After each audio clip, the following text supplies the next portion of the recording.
Jésus est fidèle. Il est fidèle. Il est fidèle.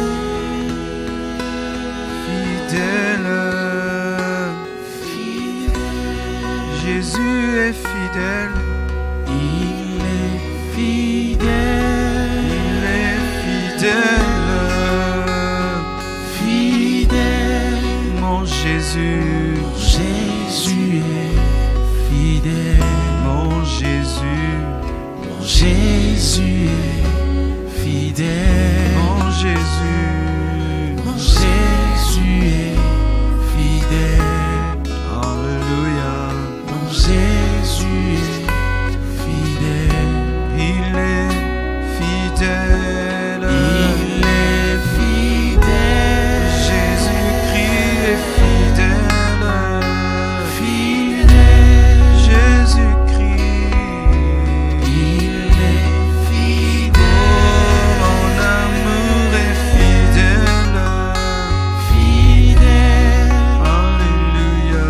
Jésus est fidèle. Mon Jésus. Mon Jésus est fidèle. Fidèle. Mon Jésus est fidèle. Tous les temps. Mon Jésus est fidèle. Je ne peux imaginer combien ça coûterait.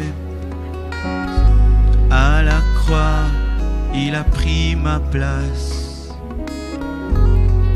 Jésus s'est donné. Je ne peux imaginer combien ça coûterait. À la croix, il a pris ma place. Jésus s'est donné. Il a pris ma place.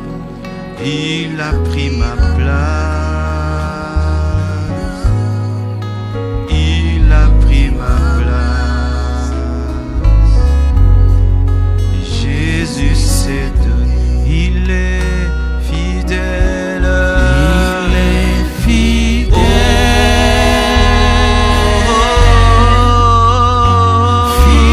Fidèle. Jésus-Christ. Il est fidèle. Il est fidèle. Fidèle.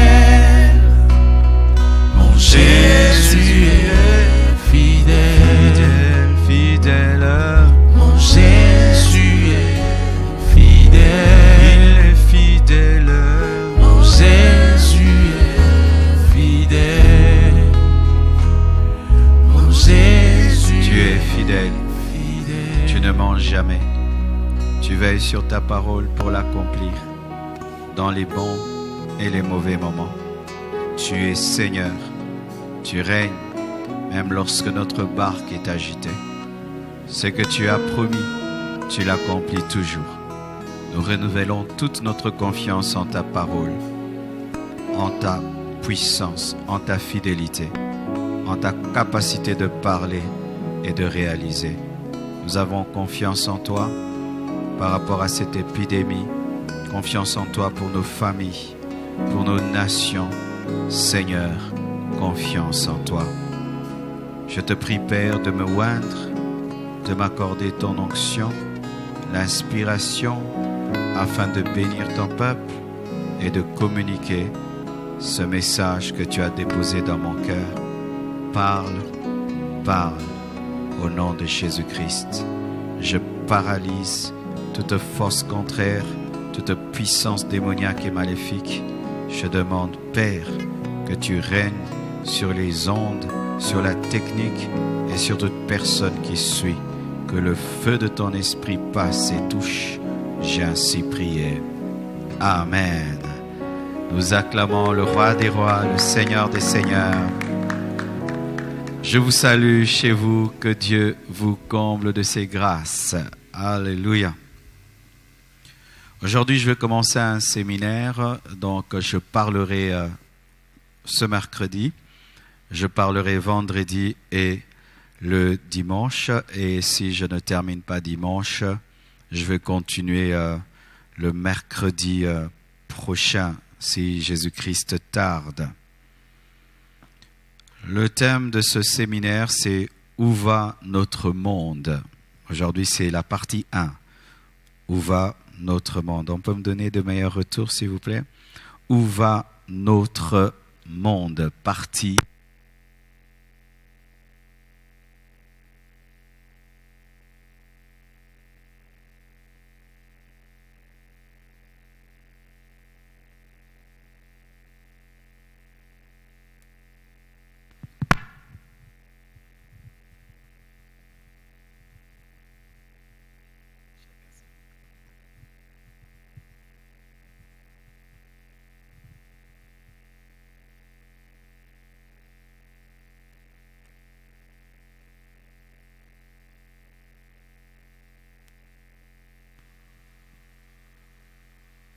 Alléluia, alléluia. Excusez ce petit problème technique.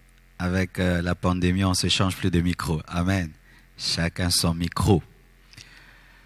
Où va notre monde? Partie 1er. Jean 13, versets 16 à 38, la Bible nous dit, « Simon-Pierre lui dit, « Seigneur, où vas-tu » Jésus répondit, « Tu ne peux pas maintenant me suivre où je vais, mais tu me suivras plus tard. » Seigneur, lui dit Pierre, « Pourquoi ne puis-je pas te suivre maintenant? Je donnerai ma vie pour toi. » Jésus répondit, « Tu donneras ta vie pour moi en vérité. En vérité, je te le dis, le coq ne chantera pas que tu m'aies renié 3 fois. » Merci beaucoup. Là, nous voyons Jésus-Christ qui était en train de parler de lui, de parler de sa destinée, de parler de son futur. Et il y avait toujours un disciple très courageux, Pierre, qui s'est donné le courage de poser la question. Tu nous dis, tu vas partir, où vas-tu? Et Jésus lui répond, tu ne peux pas maintenant me suivre, parce que Jésus parlait de beaucoup de choses que Pierre ne comprenait pas. Et Pierre a pu dire, non, je te suivrai, je suis même prêt à mourir pour toi. C'est alors que Jésus lui révèle le futur proche de sa vie, que ce n'était pas un homme courageux qui est dans le futur, mais c'est un homme qui va trahir, qui va régner. Ainsi, Jésus-Christ a révélé où il allait, qu'il sera trahi par Judas, il sera arrêté, Pierre va le régner, les disciples vont fuir, il sera crucifié, il va mourir, il va ressusciter après 3 jours, il va connaître l'ascension, monter, il va envoyer le Saint-Esprit, le fusion du Saint-Esprit, la naissance de l'Église, l'évangélisation par l'Église et le retour pour l'enlèvement. C'était ça le futur de Jésus-Christ. Le Jésus qui les enseignait devait être trahi, devait être arrêté, devait être régné, devait être crucifié, devait mourir, devait ressusciter, devait monter, devait envoyer le Saint-Esprit. Il fallait qu'il y ait la naissance de l'Église le jour de la Pentecôte, l'évangélisation d'Israël et des nations et le retour lors de l'enlèvement. Et nous voyons dans Matthieu 24, verset 3, la Bible dit, « Il s'assit sur la montagne des Oliviers et les disciples vinrent en particulier lui faire cette question. Dis-nous, quand cela arrivera-t-il et quel sera le signe de ton avènement et de la fin du monde ?» Les disciples, lorsqu'ils étaient proches de Jésus-Christ, ils voulaient connaître le futur. Ils ne se contentaient pas seulement d'avoir la résolution de leurs problèmes présents, de manger, de boire, de s'habiller. Les disciples n'étaient pas comme ça à côté de Jésus. Ils voulaient percer le futur du monde, parce qu'ils avaient à leur disposition le plus grand prophète, plus grand que Moïse, et ils voulaient saisir cette occasion-là pour connaître le futur de leur monde. C'est alors que Jésus-Christ a donné un grand enseignement dans Matthieu 24. Lorsque vous lisez Matthieu 24, il s'agit de 2 événements. Il s'agit de l'enlèvement de l'Église, des signes qui vont précéder l'enlèvement de l'Église, mais aussi des choses qui vont se passer après l'enlèvement de l'Église. La plupart des temps, les gens qui interprètent Matthieu 24 parlent de Matthieu 24 comme étant seulement le chapitre qui parle des signes des temps de la fin avant l'enlèvement. Non. Certaines choses qui sont écrites dans Matthieu 24 ne concernent pas notre temps, mais concernent le temps après l'enlèvement. Quand on dit que les temps, la souffrance sera tellement grande que si elle n'était pas abrégée, même les élus seraient séduits, ça ne nous concerne pas. Ça, c'est pour la tribulation. Ainsi, dans Matthieu 24, il y a une partie qui parle des signes avant l'enlèvement, une autre partie des signes après le retour de Jésus-Christ comme roi. Amen. Nous en parlerons parce que souvent nous faisons une confusion et nous prenons tout Matthieu 24, nous plaçons tous les signes avant l'enlèvement, alors que certains vont se produire avant l'enlèvement, d'autres après l'enlèvement. Alors beaucoup de gens en ce temps posent des questions, où va notre monde? Et j'aime beaucoup cette question. Cette question prouve que nous sommes devenus profonds. Ah oui. Beaucoup de gens, que ce soit les chrétiens, les païens, les scientifiques, se posent la question, où va notre monde? Parce que les spécialistes en histoire sont en train de dire que le monde n'a jamais connu ce que nous venons de connaître. C'est comme s'il y a un blackout. Tout le monde chez lui à la maison, parce qu'il y a quelque chose d'invisible qui se promène dans l'air, eh ben ça, on n'aurait jamais imaginé. Et il faut être aveugle pour ne pas voir. Il faut être sourd pour ne pas entendre. Il y a quelque chose. Où va notre monde? Où va notre monde? Et nous n'allons pas aller très loin, nous n'irons que dans la parole de Dieu. Je ne vais pas vous partager ma connaissance, mes suppositions. Nous serons dans les Écritures car la Bible a des réponses pour chaque période de cette humanité, car cette humanité a été créée. Amen. C'est Dieu qui a créé ce monde, c'est Dieu qui a créé l'homme et rien n'échappe à la connaissance divine. Et chaque fois que vous êtes perdu et vous ne connaissez pas le futur, allez vers le livre le plus prophétique de cette terre, la Bible, et elle contient toute la connaissance nécessaire concernant le passé, le présent et le futur. Qu'est-ce qui va nous arriver? Tout est écrit dans la parole de Dieu. La Bible appelle cela le commencement des douleurs. La Bible appelle ça le commencement des douleurs. C'est que nous venons de vivre et sommes en train de vivre. La Bible donne un nom. Il y a un nom dans la parole. On appelle ça le commencement des douleurs. Pourquoi? Parce que Dieu compare cette terre à une femme qui doit enfanter. Et quel est le fils qui doit être enfanté? C'est le retour de Jésus-Christ. Et lorsque une femme veut enfanter, il y a des contractions, des douleurs, et c'est ce qui arrive à l'humanité. Tout ce que nous vivons, ce sont des contractions, les commencements de douleurs pour enfanter qui? Jésus qui doit revenir pour prendre son église, mes frères. Alors lorsque une femme sage voit une femme qui commence à avoir des contractions, elle est dans la joie parce qu'elle sait que bientôt le bébé va sortir. Mais un ignorant, quand il voit une femme dire « Ah, j'ai perdu les os, je me sens pas bien », tu as peur, elle va mourir.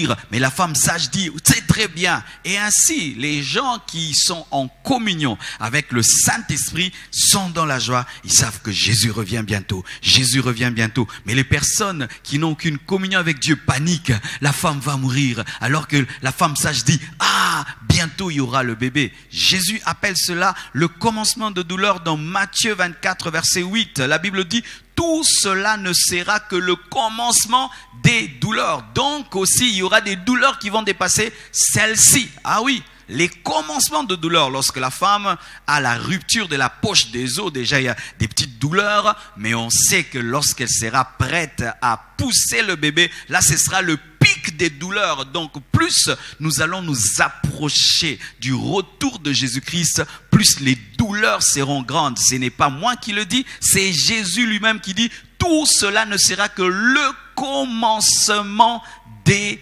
douleurs, mais ce ne sera pas encore la fin. » Luc 21, verset 9, la Bible nous dit « quand vous entendrez parler de guerre et de soulèvement, ne soyez pas effrayés, car il faut que ces choses arrivent premièrement, mais ce ne sera pas encore la fin. Donc il y a plus que ce que nous venons de vivre. C'est l'interprétation biblique de ce qui nous arrive. Oui, j'entends des gens qui disent, mais vous dites toujours ça. À chaque épidémie, vous dites c'est la fin du monde. À chaque guerre, vous dites c'est la fin du monde. Bien-aimés, nous ne sommes pas les premiers. Vous imaginez Paul au début de l'Église disait déjà Jésus revient bientôt. Même Jésus, pendant qu'il donnait Matthieu 24, lorsqu'il parlait à Pierre, c'était comme si Pierre allait vivre ce qu'il est en train d'enseigner. La véritable Église est toujours eschatologique.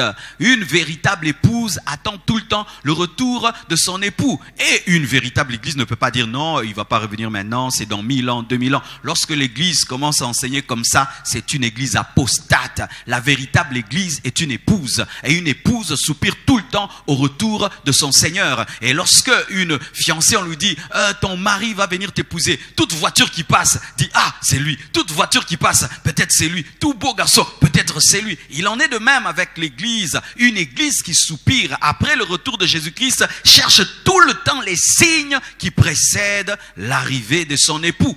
Et ce n'est pas une actualité. Ça a toujours été ainsi. Tous les véritables prophètes, tous les hommes remplis de l'esprit ont toujours parlé comme si Christ allait venir en leur temps. Lorsque j'écoute les Finney, les Wesley, quand ils enseignaient, c'était comme si c'était en leur temps. Ils sont morts et ils n'ont pas vécu cela, mais leur esprit était tout le temps eschatologique. Et pour notre part, si Finney, Wesley, Paul en leur temps pouvaient dire que Jésus allait revenir en leur époque, à combien plus forte raison nous qui sommes en train de voir de nos propres yeux l'accomplissement des Écritures. Alléluia. Et voici les choses qui vont arriver à notre monde, car notre séminaire c'est où va notre monde. Voici une chose qui va arriver, mes frères. Nous allons connaître, et déjà nous devons le dire dans le présent, pas nous sommes en train de connaître une crise économique et financière sans précédent. Je vous assure, la pauvreté. Il y a un crash boursier. La faillite de beaucoup de banques va avoir lieu. Beaucoup de banques vont tomber en faillite. Pourquoi? Parce que la banque fonctionne de cette manière. Toi, tu me donnes ton argent et vous ne venez pas tous récupérer au même moment. Si tous les clients d'une banque décident le même jour d'aller récupérer leur argent, cette banque tombe en faillite. Et lorsque les gens vont voir les temps passer, la souffrance continuer, il y aura des banques qui vont tomber en faillite. Celles qui ne se feront pas aider par leur gouvernement vont tomber en faillite. Et beaucoup déjà sont en train de tomber en faillite, mais ne le disent pas. Parce que comme là, il y a un confinement, tout le monde est chez lui, on ne dépense pas beaucoup. Mais je vous assure, si nous sortons de ce confinement, tout le monde court vers la banque pour prendre son argent. Les banques qui n'avaient pas une trésorerie profonde vont connaître la faillite. Et quand il y a faillite des banques, il y a des gens qui perdent l'argent, des affaires qui tombent en faillite et la pauvreté vient de suite. Là, on n'a même pas besoin d'être très spirituel pour le dire. Il suffit seulement d'un peu de jugeote pour le comprendre.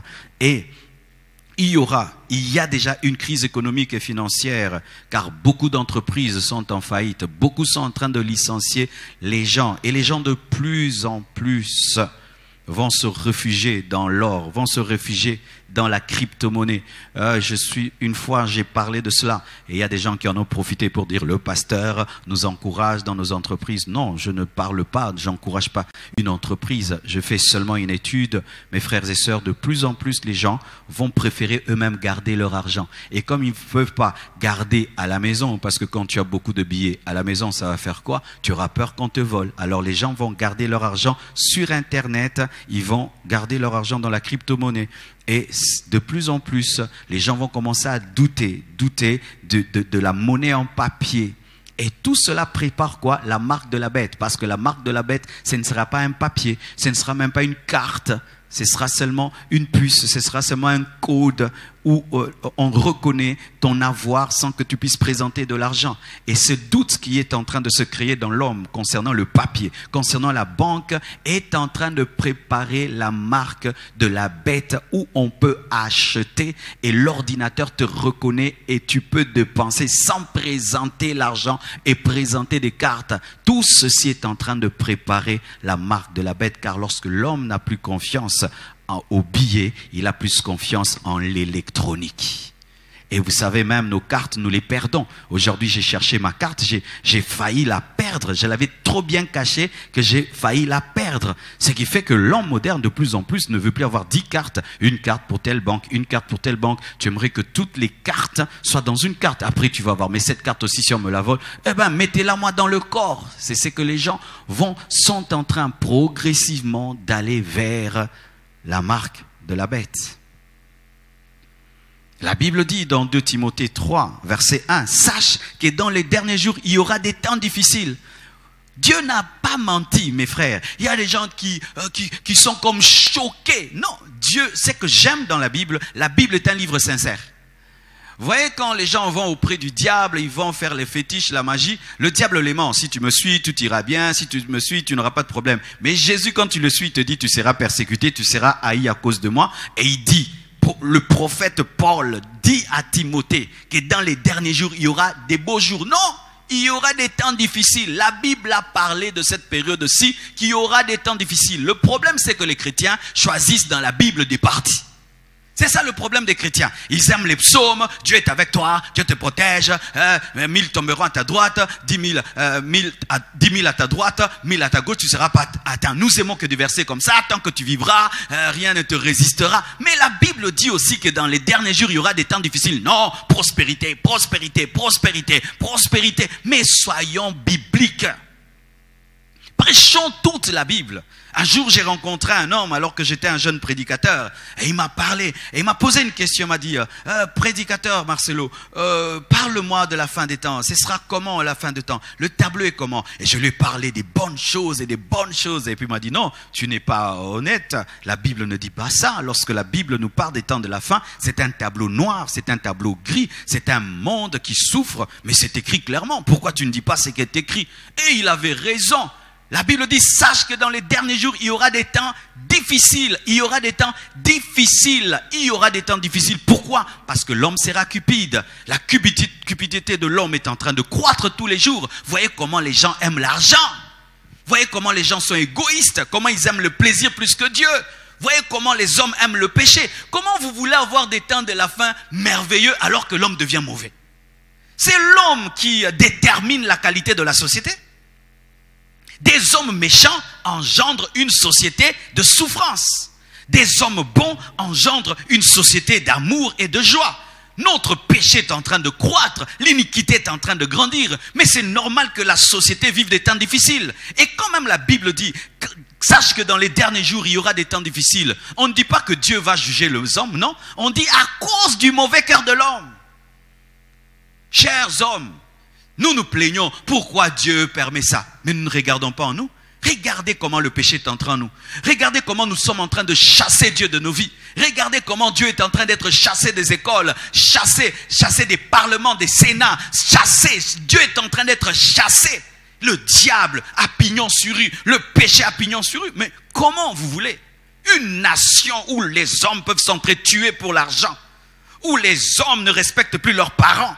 Les gens vivent comme s'ils sont sortis des arbres, ils sont sortis des plantes.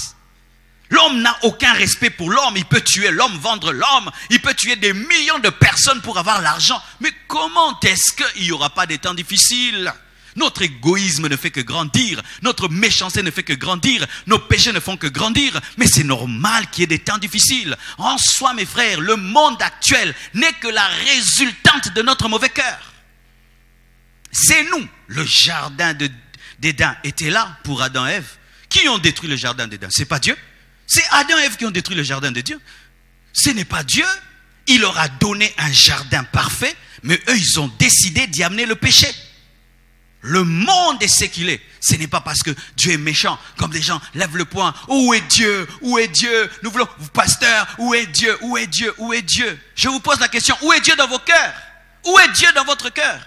Quelle est la place qu'il a dans votre cœur? Quelle est la place qu'il a dans nos gouvernements? Quelle est la place qu'il a dans nos écoles? Aujourd'hui, dans les écoles, on enseigne à nos enfants l'homosexualité, on enseigne à nos enfants la pédophilie, on enseigne à nos enfants le lesbianisme, on enseigne à nos enfants que Dieu n'a pas créé les cieux et la terre, mais l'homme est le produit du Big Bang. On est en train d'enlever Dieu des universités. Plus un homme devient intelligent, plus il devient athée, plus un homme a l'argent, plus il ne sert pas Dieu. Et alors quand vous posez des questions, où est Dieu? Où est Dieu? Je vous pose la question, où est Dieu dans vos cœurs? Où est Dieu dans vos cœurs? Nous sommes dans une crise financière, économique. Pourquoi? Parce que le cœur des hommes est devenu mauvais. Et la Bible dit encore, ce qui va arriver à ce monde, il y aura des famines. Suite à quoi? À la pauvreté, à la surpopulation, à la cupidité, à l'égoïsme. Et même ce problème de surpopulation. Pour ma part, je ne crois pas qu'il y a surpopulation. Ça, ce sont des hommes intelligents qui disent, nous sommes trop nombreux sur la terre, c'est pourquoi nous aurons faim. Eh bien, quand je prends un avion et je survole le Congo, je me rends compte qu'il y a trop de place. Nous sommes confinés à Kinshasa. Il y a tellement d'espace, mais tout le monde veut habiter les villes. Tout le monde veut habiter les villes, mais il y a tellement d'espace. Le problème, c'est que les richesses sont concentrées dans un endroit. Il y a des nations dans lesquelles les gens mangent 5 fois par jour et puis jettent la nourriture. Il y a des nations dans lesquelles les gens meurent d'obésité. Ils meurent de trop manger. Et il y a d'autres endroits où les gens meurent de ne pas manger. En soi, ce n'est qu'un problème de méchanceté, d'égoïsme. On prend chez les pauvres pour enrichir les riches. On empêche même aux pauvres de manger une seule fois par jour pour que les riches mangent 7 fois par jour. C'est toujours l'égoïsme et la méchanceté. La famine ne vient pas de la surpopulation. La famine vient de la méchanceté, de l'égoïsme. Parce qu'on ne peut pas dire qu'il y a surpopulation au Congo, non? Même si on est 80 millions, je ne sais pas si on est à 70 millions, mais il y a de l'espace, il y a beaucoup d'espace. Il y a dans cette nation des endroits où l'homme n'a même jamais mis le pied. Où jamais n'a mis le pied. Tu prends un avion, tu quittes Kinshasa, tu vas vers Matadi. Mais il faut voir la verdure. Il y a trop d'espace, il y a trop d'endroits pour planter. Mais le problème, c'est quoi? C'est que le 1% de ce monde détient la richesse mondiale. Vous imaginez ça? 1% des hommes sur cette terre détiennent la richesse mondiale. Et ils se disent que nous sommes trop nombreux, alors que c'est eux qui doivent partager. Luc 21, verset 11 dit, « Il y aura des grands tremblements de terre et en divers lieux, des pestes et des famines. Il y aura des phénomènes terribles et des grands signes dans le ciel. Les hommes auront faim. Les hommes auront faim. Et ce sera terrible, mes frères. D'un côté, il y aura des gens qui meurent de faim, des enfants qui meurent de faim. Et d'un autre côté, des hôpitaux remplis de gens obèses qui meurent des maladies cardiovasculaires, qui meurent parce qu'ils ont trop nourri, trop nourri, et jetant même la nourriture.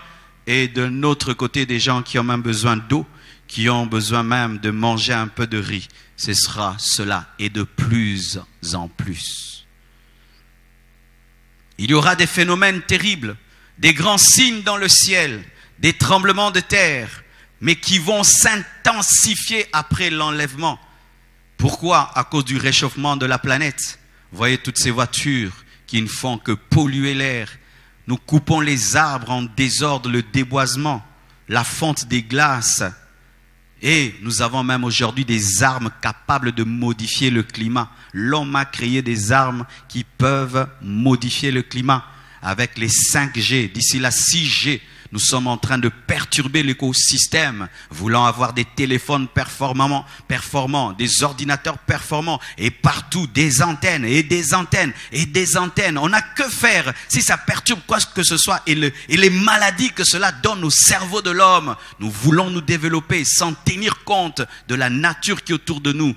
Et à la fin des temps, elle va se venger contre l'homme. Il y aura des tsunamis, mes frères et sœurs, et des tremblements de terre. Tout ce que nous avons connu, ces tsunamis et ces tremblements de terre, plus nous irons vers les temps de la fin, plus il y aura intensification. Ce seront, comme je dis, les commencement des douleurs. Parce que vous devez savoir aussi que la création tout entière attend la manifestation des fils de Dieu. Et lorsque la création aussi soupire après la manifestation des fils de Dieu, elle aussi, elle a des contractions. Et lorsque la terre a des contractions, ce sont les tremblements de terre, ce sont les tsunamis, ce sont les volcans.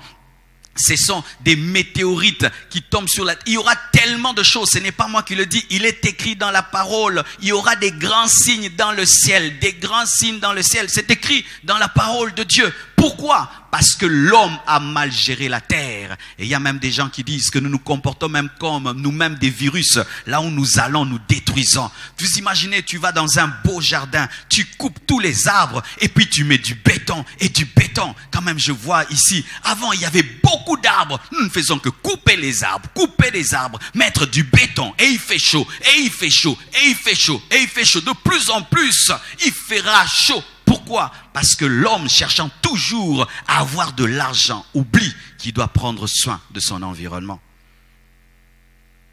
Et c'est ça, mes frères, ce qui va arriver à ce monde.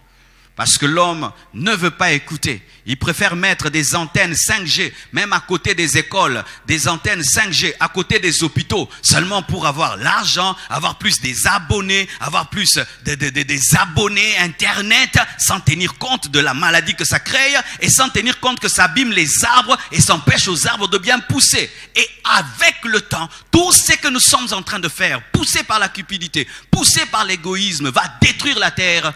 Et nous allons vivre maintenant les tremblements des terres, les douleurs de l'enfantement, même de la création contre nous. Parce que cette terre est tombée dans la déchéance à cause de la déchéance de l'homme.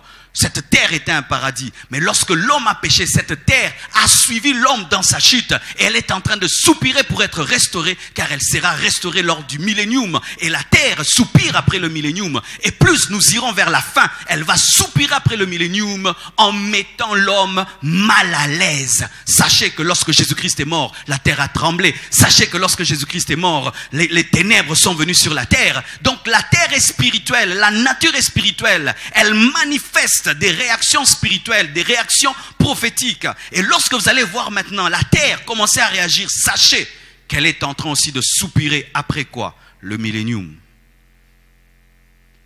Alléluia. Une autre chose qui va arriver à notre monde, ce sont des épidémies. Le Covid-19, mes frères, n'est encore rien. N'est encore rien. Parce que sachez que la peste qui a frappé le monde était plus mortelle. C'est vrai que le Covid se répand et tout le reste, mais la peste c'était terrible, c'était une mortalité comme pas possible, Et la Bible le dit, qu'il y aura des pestes, ce n'est pas moi. Vous savez, de plus en plus, ne veut être biblique et n'est pas prêcher des choses que nous voulons, mais dire ce que la Bible dit. Car si le peuple connaît la vérité, leur esprit sera préparé à vivre la vérité. Alléluia. C'est pourquoi lorsque Jésus-Christ prêchait la parole et qu'un jeune homme riche l'a suivi, Jésus a senti que ce jeune homme pensait que suivre Christ c'était le fun. Il lui a dit, tu me suis, mais sache que les renards ont des tanières, mais le Fils de l'homme n'a pas où mettre sa tête. Il voulait expliquer à ce jeune homme riche que tu me suis, mais que c'était un chemin étroit, un chemin épineux. La Bible nous présente le chemin avec Christ comme un chemin étroit, pas large. Et il dit, il y aura des épidémies, il y aura des tremblements de terre en divers lieux, des pestes et des famines. La Bible nous parle des épidémies. Bien-aimés frères et sœurs, le Covid-19, ce n'est qu'encore rien. Il y aura plus que cela. Plus que cela.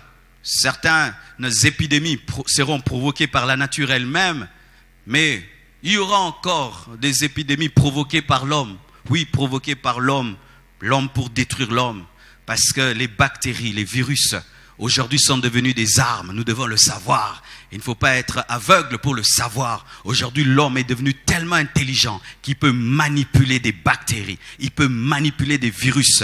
Et il peut détruire une autre nation. Et plus nous irons vers le temps de la fin, l'homme va commencer à utiliser cela. Il va voir, si j'envoie une bombe, je vais détruire les maisons. Il faut encore les reconstruire. Mais si j'envoie une maladie, les hommes meurent. Il n'y a pas à reconstruire les routes. Il n'y a pas à reconstruire les maisons. Il n'y a pas à reconstruire l'infrastructure. Ça coûte moins cher. D'autres épidémies viendront. C'est pourquoi vous qui aimez ce monde, qui êtes adorateurs de ce monde, des Makemba, des Makayabu, oh, vraiment, vous êtes dessus, mes frères. Vous devez aimer le ciel. Alléluia. Vous devez aimer le ciel. Écoutez l'appel de Paul. Lorsque Dieu appelle, Paul dit, viens, tu souffriras pour moi. Paul répond à l'appel pour suivre Jésus-Christ. Il n'a aucun intérêt, aucun besoin. Je vais souffrir pour Jésus. Je vais enseigner, je vais prêcher et puis je vais m'en aller. Mais regardez les chrétiens, ils sont liés à ce monde. Et comme maintenant ce monde ne marche plus comme avant, ils sont stressés, ils veulent se suicider. Mais Dieu ne nous a jamais promis la terre. Il ne nous a jamais promis la terre. Il nous a promis le ciel. Alléluia. Et encore, voici une autre chose qui va arriver. Il y aura plusieurs soulèvements populaires, des revendications en tout lieu, des insatisfactions en tout lieu, des mouvements contre les dirigeants, contre l'élite mondiale. Les pauvres vont se rebeller contre les riches. Les riches voudront écraser davantage les pauvres. Il y aura des soulèvements, des bruits de guerre. C'est ce que la Bible appelle bruit de guerre. Il y aura de plus en plus de grèves. Il y aura de plus en plus des hommes qui vont se lever, dire non, ça suffit, et ils seront écrasés davantage. C'est ce qui va arriver. Plusieurs soulèvements populaires, des revendications en tout lieu, l'intensification des tensions entre la Chine, les États-Unis, entre Israël et la Palestine, cette guerre qui ne finit jamais, entre l'Afrique et l'Occident, entre la Corée et les États-Unis, toutes ces guerres que vous connaissez, ces tensions que vous connaissez aujourd'hui, que vous suivez dans les informations, vont s'intensifier de plus en plus. Pourquoi? Parce que beaucoup considèrent la terre comme un gâteau et tout le monde va avoir la plus grande partie. Et lorsque il n'y a pas l'esprit, il n'y a pas la crainte de Dieu, qu'est-ce que ça va déclencher? La troisième guerre mondiale. Nous sommes en train d'aller vers la troisième guerre mondiale, mes frères. Et la Bible en parle. La Bible appelle cela la guerre de l'Armageddon. Et la quatrième guerre, la dernière, la guerre de Gog et de Magog. J'aime la parole de Dieu parce que tout est écrit dans les Écritures. Vous entendrez parler de guerre et de bruit de guerre. Gardez-vous d'être troublés, car il faut que ces choses arrivent, mais ce ne sera pas encore la fin. Les anciennes puissances seront en lutte avec les puissances émergentes. Vous voyez, nous avons connu Rome. Et Rome est passé. Nous avons connu la Grèce est passée. Babylone est passée. Nous avons connu l'Égypte est passée. Et aujourd'hui, c'est vrai, les Américains sont là, les puissants. Mais il y a la Chine qui est en train de monter. Elle est en train de monter de plus en plus. Il y a des nations émergentes. L'Europe n'est plus la grande puissance d'hier. Aujourd'hui, il y a des nations qui sont plus organisées. Il y a la Corée du Sud, c'est extraordinaire, plus qu'en Europe. Et les Européens le remarquent. Aujourd'hui, il y a changement de pôle et ça va créer des frictions. Pourquoi? J'étais là depuis longtemps, j'étais le chef. Et toi, maintenant, tu viens, tu veux contrôler l'économie, la politique. Ce ne sont pas des chrétiens, ils ne sont pas remplis de l'esprit. Vous devez vous préparer. Quand vous voyez un problème qui commence quelque part et qui va dans le monde entier, nous comprenons, mes frères et sœurs, que d'ici là, la diplomatie va prendre fin. Et la Bible l'écrit, mes frères. La Bible présente Christ qui revient en pleine guerre pour installer son royaume. Et toutes ces divergences que nous avons en ce temps révèlent qu'il y aura montée de plus en plus. Plus nous irons vers la fin, plus ces tensions seront plus grandes. C'est pourquoi lorsque vous suivez les informations, vous ne devez pas suivre les informations comme des païens. Mais vous devez toujours suivre les informations avec une lecture prophétique. Vous devez toujours suivre les informations avec votre Bible à côté. Car la Bible parle des signes des temps de la fin. La Bible présente Israël comme une horloge divine qui marque le temps de Dieu. Et des choses qui arrivent en Israël, qui arrivent en Palestine. Tu dois lire, tu dois comprendre pour savoir comment te préparer. Parce que Dieu parle aussi au travers des temps et des circonstances. Voici ce qui va arriver à notre monde. Le fossé entre les riches et les pauvres va se creuser davantage. Ils vont exploser l'économie des nations pour reconstruire. Vous voyez, après ceci, qui vont souffrir? Ce sont les pauvres qui vont souffrir plus que les riches. dans cette période-ci, même de confinement, qui sont en train de perdre leur travail, ce sont les pauvres. Qui sont en train de perdre leurs économies, ce sont les pauvres. Qui vont devenir davantage pauvres, ce sont les pauvres. Et alors, les riches vont devenir encore plus riches. Pourquoi? Eux, ils ont l'épargne, ils ont l'économie, ils ont. Qui vont devenir davantage pauvres? L'écart entre les riches et les pauvres va se creuser davantage. Il y aura de plus en plus des milliardaires et de plus en plus des gens qui n'ont même pas un sou. Il y aura de plus en plus des hommes puissants et de plus en plus des gens qui mènent une vie vraiment de rien. De plus en plus, le fossé entre les riches et les pauvres va se creuser. Et même ceux qui s'appellent aujourd'hui communistes, on sent que ce n'est qu'un slogan. Ils sont aussi capitalistes que les capitalistes. Et la Bible le dit, des riches des temps de la fin. J'aime vraiment la Bible. Jacques 5, versets 1 à 6, parle de ce fossé qui existera à la fin des temps entre les riches et les pauvres. La Bible dit ceci: à vous, maintenant riches, pleurez et gémissez à cause des malheurs qui viendront sur vous. Vos richesses sont pourries et vos vêtements sont rongés par la teigne. Votre or et votre argent sont souillés et leur rouille s'élèvera en témoignage contre vous et dévorera vos chairs comme un feu. Écoutez, vous avez amassé des trésors dans les derniers jours. Écrit clairement dans la parole, vous avez amassé des trésors dans les derniers jours. Voici le salaire des ouvriers qui ont moissonné vos champs. Aujourd'hui, vos entreprises qui ont travaillé dans vos usines de voitures, vos usines d'avions, vos usines de téléphones, vos usines d'ordinateurs, vos usines.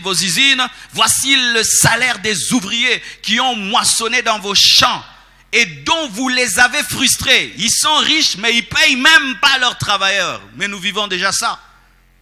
Dont vous les avez frustrés, cris. Et les cris des moissonneurs, c'est quoi? Les cris des moissonneurs, c'est quoi? Ce sont les grèves et les marches. Et les cris des moissonneurs sont parvenus jusqu'aux oreilles du Seigneur des armées. Vous avez vécu sur la terre dans les voluptés, dans des délices. Vous avez rassasié vos cœurs au jour du carnage. Au jour du carnage, c'est-à-dire quoi? Ils se servent des carnages pour devenir riches et pour asservir davantage les pauvres. C'est écrit dans la parole. Et la Bible dit, vous avez condamné, vous avez tué le juste qui ne vous a pas résisté. Des gens qui revendiquent plus de salaire, vous les tuez. Des gens qui revendiquent qu'on leur paye leur petit salaire de $50 et vous les tuez. La Bible dit qu'au dernier jour, vous serez jugés. Ô homme, vous qui avez les moyens, vous qui avez la puissance, vous qui avez l'autorité, sachez que vous n'êtes que des hommes et que d'autres, vous créez. Sachez. C'était arrivé. C'est la guerre. La guerre des religions est déjà présente, mais elle va s'intensifier à la fin des temps. Les chrétiens, les juifs, les musulmans, les bouddhistes, les satanistes, toutes ces religions vont s'affronter terriblement à la fin des temps. Matthieu 24, verset 6, la Bible dit ceci: vous entendrez parler de guerre et de bruit de guerre. Il ne s'agit pas que des armes. Beaucoup de guerres qui ont eu lieu dans le Moyen-Âge, c'était des guerres religieuses. La guerre des Cent et tout le reste, c'était des guerres religieuses sur base de la Bible, sur base du Coran, sur base de ceci, on tue les gens. Sur base de la Bible, on tue les gens. Sur base du Coran, on tue les gens. Sur base d'un livre, on tue les gens. De plus en plus, il y aura des guerres entre les chrétiens, les juifs, les musulmans, les bouddhistes, les satanistes, les Illuminati. De plus en plus. Au nom de Dieu, les gens vont tuer les autres. Au nom de Dieu, les gens vont bombarder les autres. Au nom de Dieu, on va décapiter les autres. Au nom de Dieu, on va faire du mal. Au nom de Dieu, on va faire souffrir. Au nom de Dieu, les gens vont s'entretuer. Au nom de Dieu, pourquoi? Tout le monde dit, mon livre est supérieur à celui de l'autre. Mon Dieu est supérieur à celui des autres. Un vrai Dieu ne s'impose pas. Un vrai Dieu ne s'impose pas par la force. Un vrai Dieu se présente et se révèle et on croit en lui.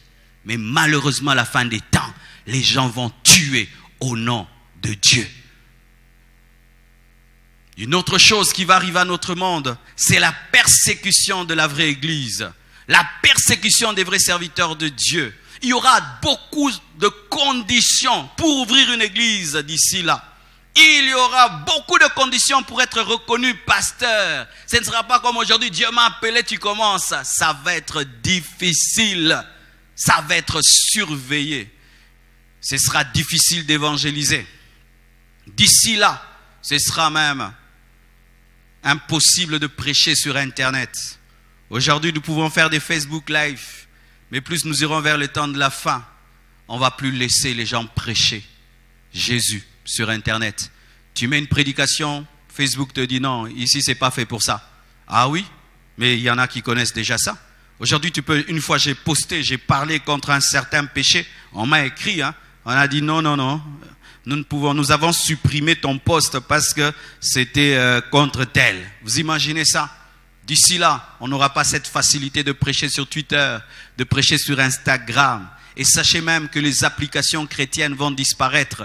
Tu vas sur App Store, Google Play Store, tu places ton application, on dit non, pas des applications chrétiennes. Les Bibles même qui sont sur Google Play Store, App Store, d'ici là, il n'y en aura pas. Et s'il y en aura, ce sont des Bibles corrigées, modifiées. C'est pourquoi ayez votre Bible en papier. Ayez votre Bible en papier, mes frères. Ayez votre Bible en papier.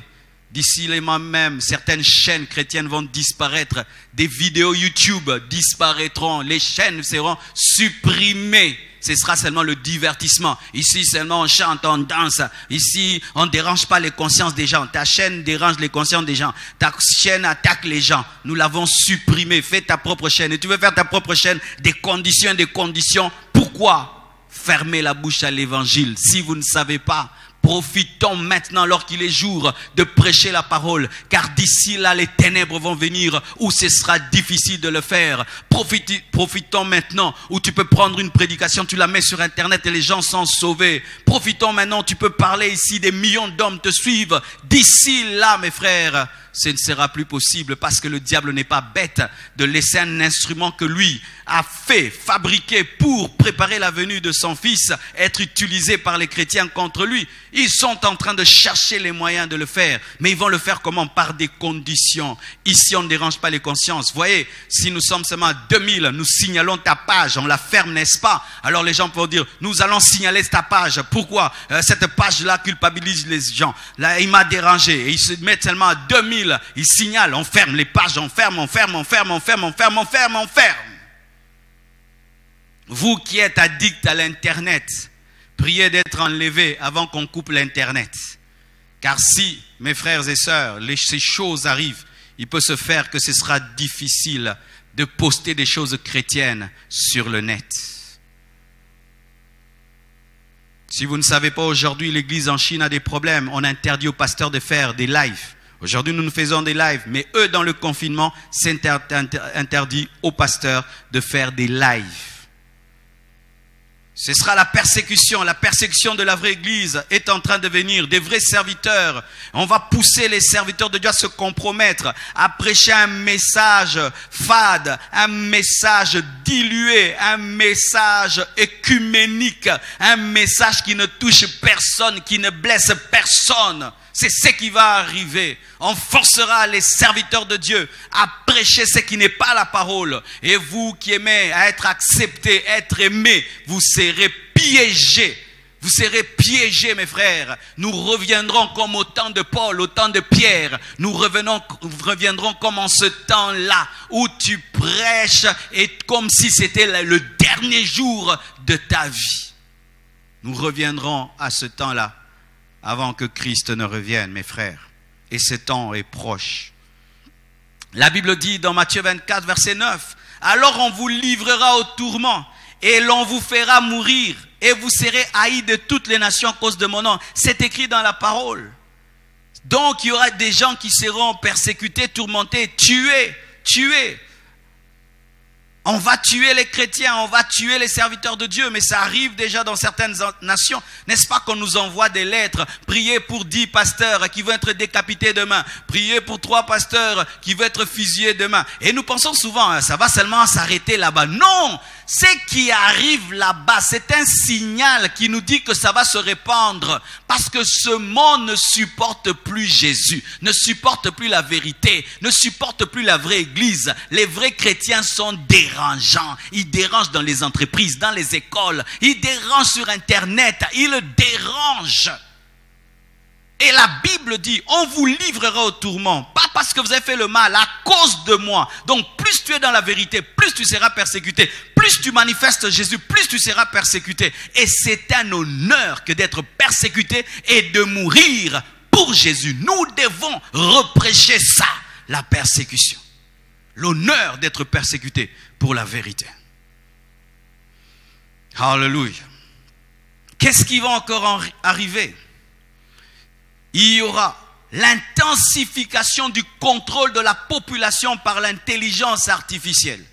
Je répète, l'intensification du contrôle de la population par l'intelligence artificielle. Déjà, la Chine est l'exemple de ce qui va arriver sur le monde entier. Il n'y a pas un pays dans le monde qui contrôle aussi parfaitement sa population. La Chine. En Chine, tout ce que tu écris sur Internet est suivi. Quand tu passes, partout il y a des caméras. Ton visage, par ton visage, on peut connaître tout sur toi. On a chacun 1000 points. Tu brûles le feu, on t'enlève les points. Tu viens en retard au travail. Des choses, vraiment, on suit les gens comme si c'était des choses. Et sachez que ce qui se passe là-bas, c'est ce qui va être fait dans le monde entier. Où toutes nos vies seront répertoriées dans des ordinateurs. On connaît tout sur toi, ce que tu as dit, ce que tu as fait, où tu es, tout, où tu ne peux plus rien cacher, plus de vie privée. Et tout cela prépare ceci, la marque de la bête. Parce que la bête aura besoin de contrôler l'homme. Et plus en plus, nous sommes en train de donner des informations sur nous. Regarde, tu vas sur Facebook, c'est toi-même qui mets les photos, qui mets tout. Et tu vas voir, après 10 ans, n'est-ce pas, que Facebook te rappelle ta vie, n'est-ce pas? Il y a 10 ans, aujourd'hui, tu avais fait ça, et tu avais posté ça. Et nous sommes en train de donner des informations. Aujourd'hui, hier, par exemple, Maman Blanche a perdu son téléphone. Elle achète un autre. Elle tape seulement son email et tout. Du coup, tous les numéros reviennent. Tout revient. Tout ce qui était dans le téléphone perdu.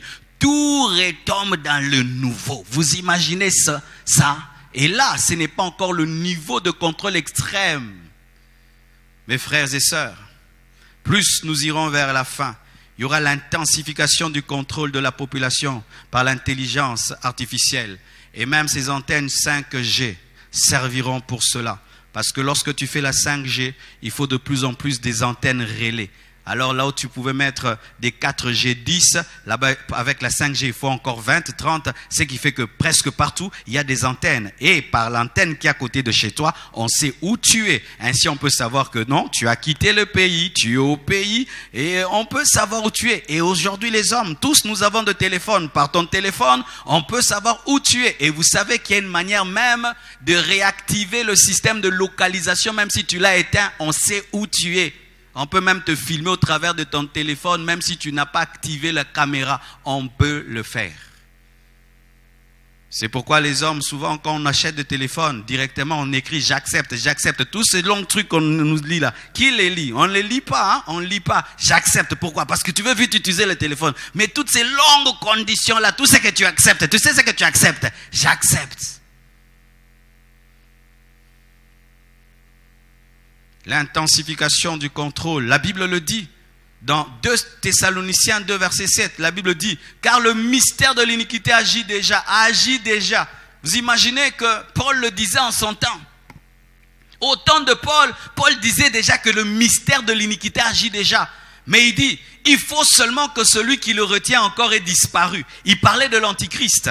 Il dit que le mystère, c'est-à-dire le système de l'antichrist agit déjà, mais l'antichrist lui-même ne peut pas se manifester parce que l'Église l'empêche de se manifester. Si au temps de Paul, le système de l'antichrist opérait déjà, mais en notre temps, c'est comment?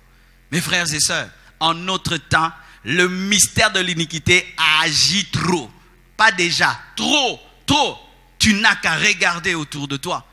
comment de plus en plus le monde devient un. Et la preuve de ce que nous venons de vivre. Tu vois une loi qui est donnée au Congo, ressemble à la loi qui est donnée en France, qui est donnée en Italie. C'est comme si on a seulement un même président, mais qui a plusieurs visages. Vrai ou faux? Tu vois la loi qui est donnée tel endroit. Mais c'est le même président, mais qui parle dans toutes les bouches. C'est ça le mystère de l'iniquité qui agit déjà. Et il faut seulement que celui qui le retient ait encore disparu. L'antichrist ne peut se manifester parce que l'église est là. Parce que la grande tribulation, c'était un jugement de Dieu sur le monde. Et la Bible dit, il n'y a point de condamnation pour ceux qui sont en Jésus-Christ. Ce qui fait que l'antichrist doit attendre que l'église soit enlevée pour se manifester. Mais sachez que si l'antichrist doit se manifester après l'enlèvement, donc il doit déjà être là. Parce que ce ne sera pas un bébé qui va diriger le monde. Donc ce sera déjà quelqu'un qui s'est positionné sur le plan économique, politique. Il sera déjà en place. Ce sera quelqu'un à qui nous sommes habitués, que nous voyons à la télévision. Il s'appelle peut-être ministre ceci ou président ceci ou PDG ceci ou grand ceci. Mais ce sera déjà quelqu'un qui s'est positionné, parce que après l'enlèvement, il doit se manifester, donner la paix au monde pour que le monde l'adore. Donc ce sera déjà un adulte, ce sera déjà un homme reconnu, mais qui aura maintenant la capacité, comme l'église n'est pas là, de fédérer les puissances des présidents pour diriger sur le monde. Le mystère de l'iniquité agit déjà.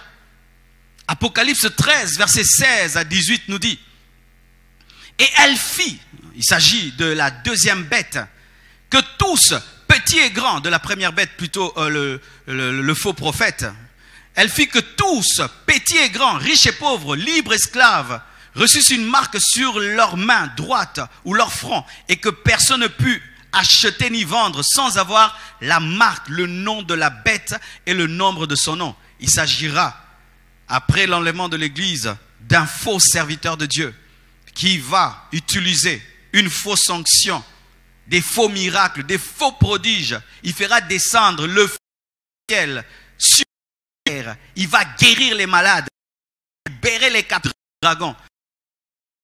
Le trouver extraordinaire, va dire non, ce n'est pas moi, c'est la bête, comme le Saint-Esprit le fait pour Jésus-Christ. Et son travail, ce sera le directeur, le ministre de la communication de l'Antichrist. Et qu'est-ce qu'il fera? Il fera que personne ne puisse acheter ni vendre sans avoir. Aujourd'hui, ils ont accepté déjà la puce. Ils ne veulent plus se promener avec de liquide. Ils ont accepté la puce. Il y a dans certains endroits où pour entrer dans un bar, tu n'as plus besoin d'argent. Tu n'as seulement besoin que d'une puce. Et voyez aujourd'hui, je ne dis pas que c'est la marque de la bête. Dans certains endroits en Europe, quand tu veux même sortir de chez toi à la maison, tu dois avoir la permission. Tu dois avoir la lettre pour sortir de chez toi. Il faut une lettre pour sortir. Mes frères et sœurs, ils sont en train de préparer, parce que tu ne peux pas établir une loi sur une échelle mondiale sans essayer, sans tester. Ils sont en train de tester cette capacité de faire que personne ne puisse acheter et vendre sans avoir la marque de la bête. Le mystère de l'iniquité agit déjà. Des réunions se font au sommet, afin de préparer cette dictature mondiale, parce que ce serait une dictature. Voici encore, il y aura la restriction des libertés individuelles par les gouvernements. Aujourd'hui, nous crions démocratie. Je vous assure, la démocratie va disparaître. Ah oui, mes frères, et d'ailleurs, elle a disparu. Aujourd'hui, nous parlons de démocratie. Est-ce qu'il y a encore démocratie ici-bas? Est-ce qu'il y a encore la démocratie? La démocratie, c'est devenu seulement des paroles. Mais est-ce qu'il y a encore la démocratie? Est-ce que vraiment on fait ce que le peuple veut aujourd'hui? Même les gens qui parlent de démocratie en Europe, aux États-Unis, est-ce qu'eux-mêmes sont des démocrates? La démocratie est en voie de disparition. L'antichrist ne sera pas un démocrate. Ce sera un dictateur, un totalitaire. L'antichrist ne sera pas un homme qui écoutera. On l'adorera comme un Dieu. Il sera à la fois Dieu, il sera à la fois politicien, il sera à la fois homme de Dieu. Il sera donc un homme spirituel entre guillemets. Il y aura la restriction des libertés individuelles par les gouvernements. Et les espèces deviendront inexistantes. L'argent disparaîtra. Ce seront seulement des codes informatiques qui seront l'argent. Mais déjà, il y a des petits tests, mes frères. Je viens chez toi et puis je mets l'argent en banque. Je mets vraiment les papiers, hein. Mais l'argent m'envoie un texto, la banque m'envoie un texto. On m'envoie seulement des chiffres. Et tu dis, j'ai l'argent, mais l'argent là, ce sont des chiffres. Et quand je veux t'envoyer aussi de l'argent, je t'envoie seulement que des chiffres. Et tu regardes dans ton téléphone, tu as des chiffres. Tu n'as pas touché l'argent. Rien que des numéros passent de téléphone en téléphone. Et d'ici là, il n'y aura plus de papier. Ce seront seulement des chiffres. Ce seront des chiffres informatiques. Et c'est ce qui permettra davantage le contrôle. J'aimerais terminer. Voici ce qui va arriver à notre monde. La croissance de l'iniquité.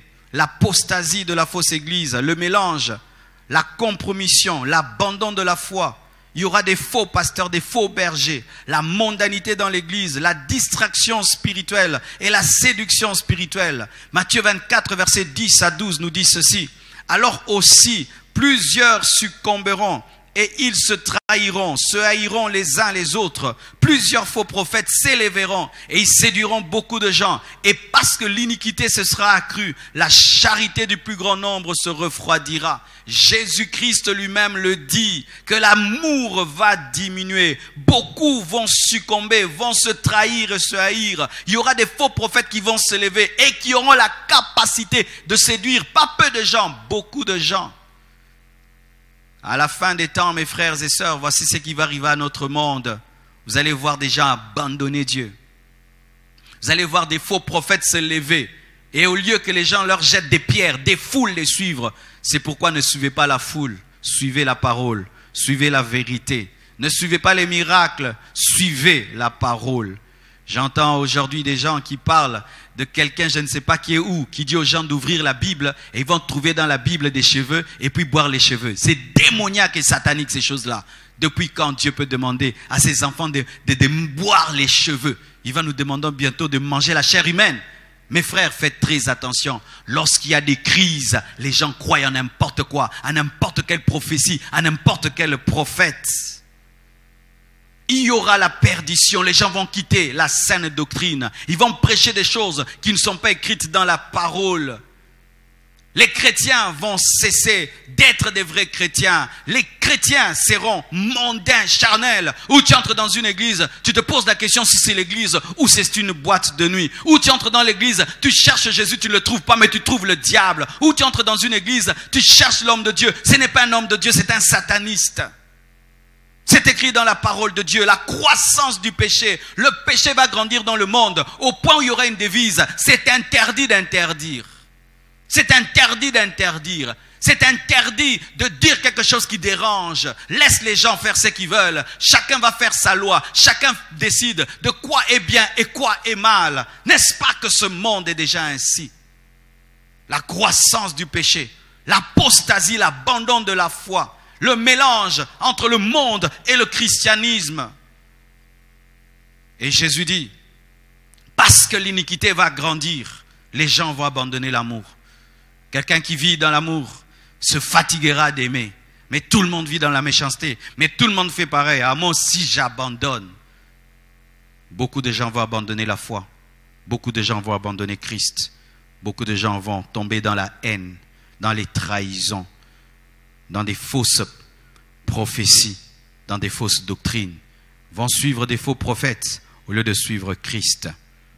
Qu'est-ce qui va arriver à notre monde? La pluie de l'arrière-saison va être répandue sur le reste de Dieu, sur le reste de Dieu. La vraie église sera le reste de Dieu. La vraie église sera le reste de Dieu. Car la Bible dit, dans Matthieu 24, versets 13 à 14, mais celui qui persévérera jusqu'à la fin sera sauvé. On dit celui. Mais quand on parle de ceux qui se perdent, on dit beaucoup.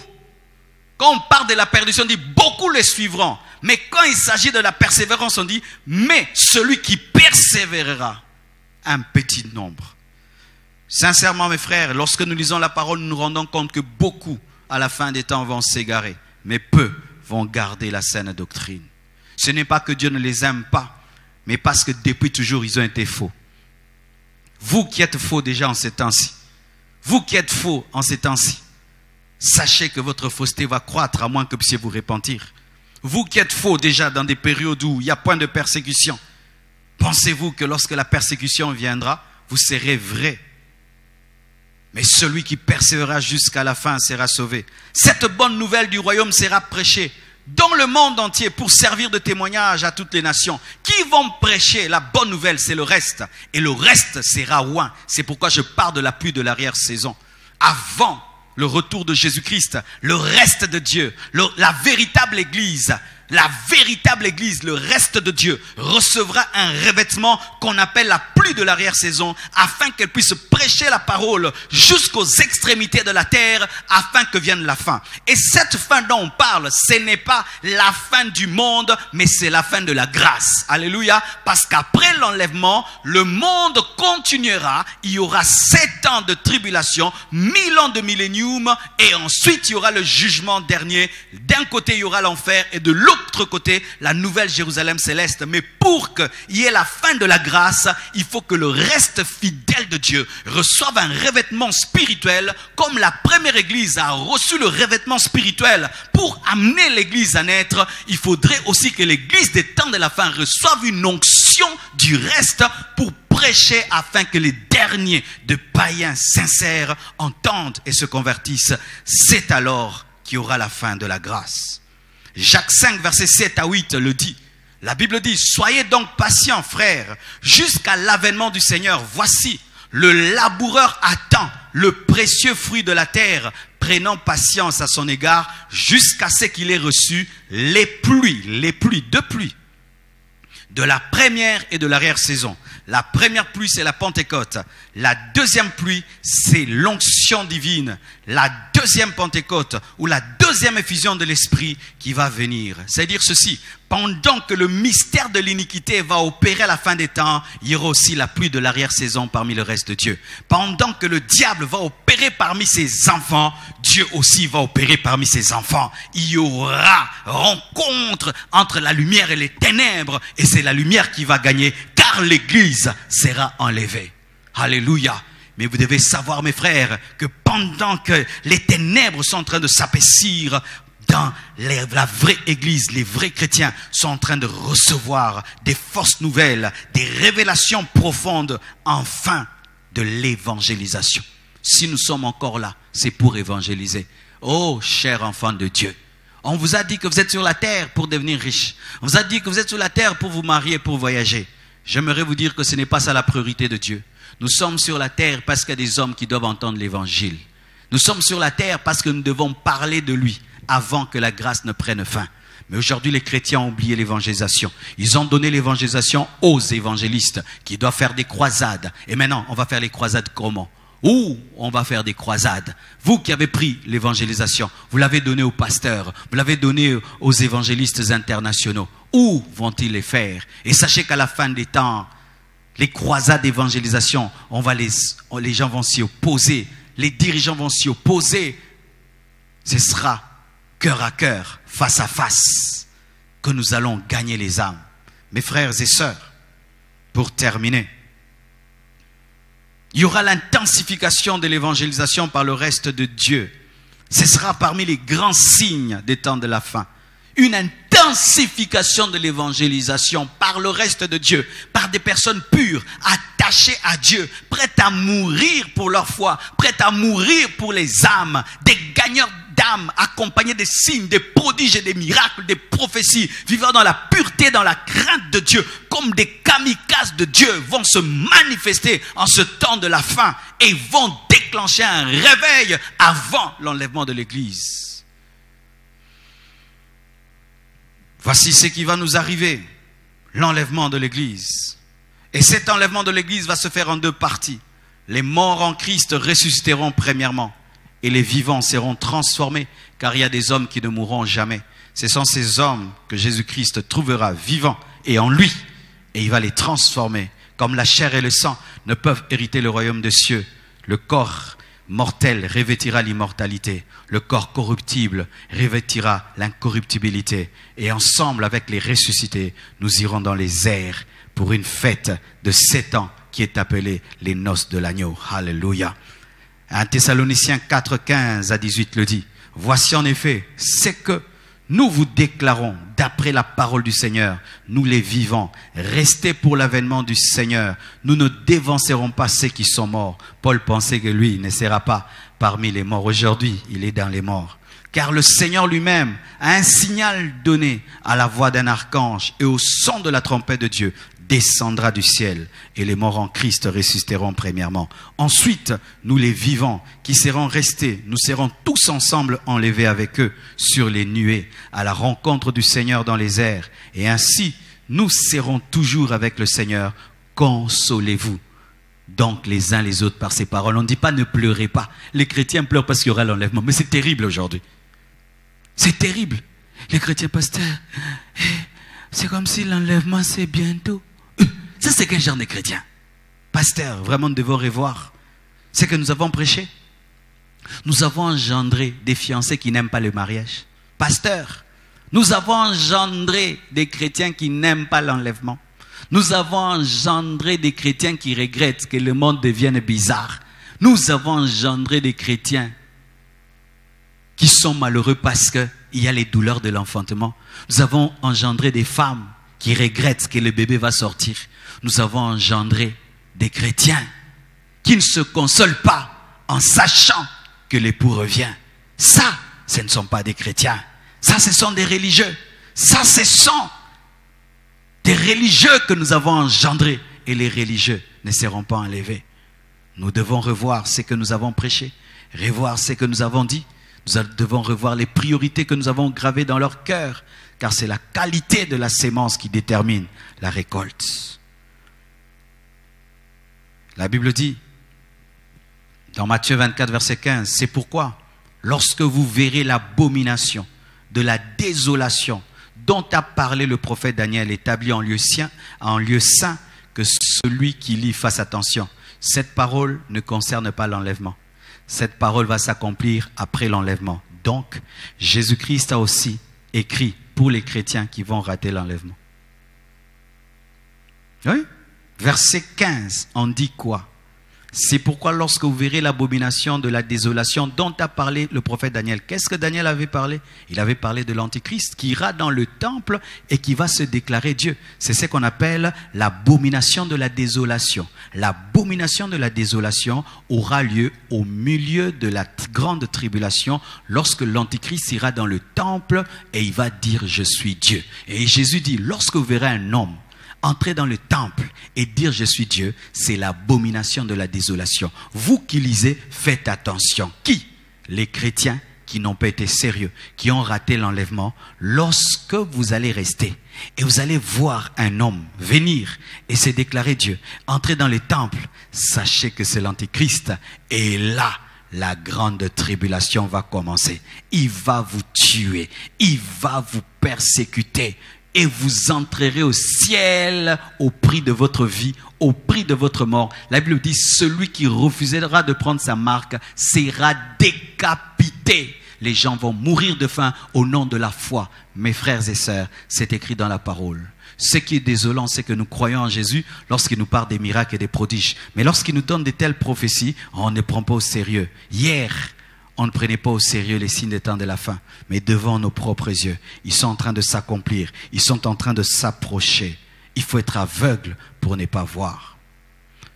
J'aimerais terminer en vous disant ceci. Le Seigneur m'a dit, beaucoup vont dire je connais tout ça. Le Seigneur m'a dit, il ne suffit pas de connaître, il faut avoir un esprit eschatologique. Il ne faut pas seulement connaître les choses du temps de la fin.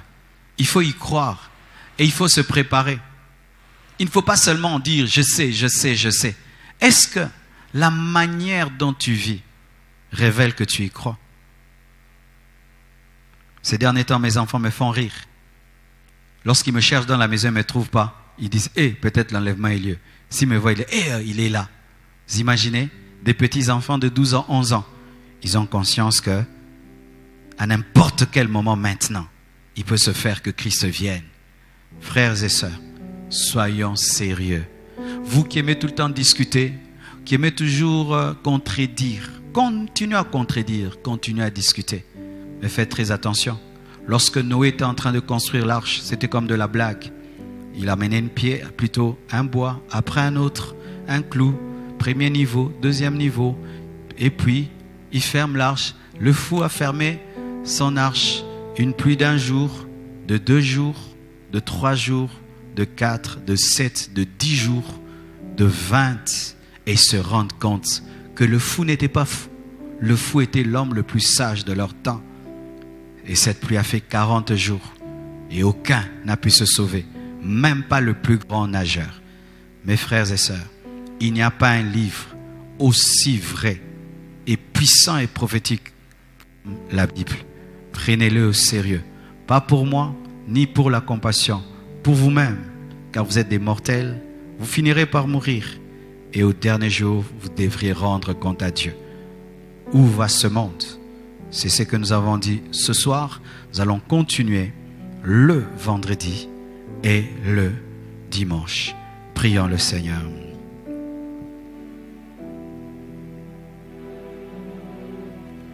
J'irai là-bas parmi les anges, près d'Emmanuel, me consoler,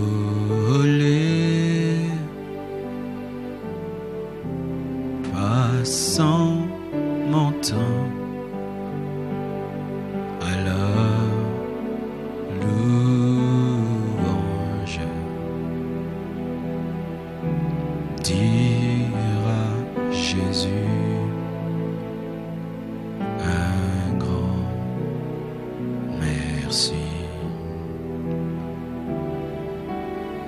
Seigneur, je prie avec tous mes frères et sœurs qui ont été touchés par ce message. Je prie que tu les convainques par le Saint-Esprit de la véracité de ce message. Je n'ai aucun argument qui dépasse la puissance du Saint-Esprit. Je n'ai aucune persuasion qui dépasse la persuasion du Saint-Esprit. Saint-Esprit, fais ton travail dans les cœurs et dans les vies. Dans la vie de quiconque va suivre cette vidéo, en live ou en différé, qu'elle engendre des conversions, des transformations, des hommes consacrés, le reste de Dieu. Au-delà de ce que je pense et j'imagine, je prie que tu agisses, je prie que tu opères. Et toi qui es convaincu que tu n'as pas une bonne vie, que tu es séparé de Dieu, ce message t'a effrayé, au lieu de te consoler, il est temps que tu te mettes en ordre avec Jésus-Christ.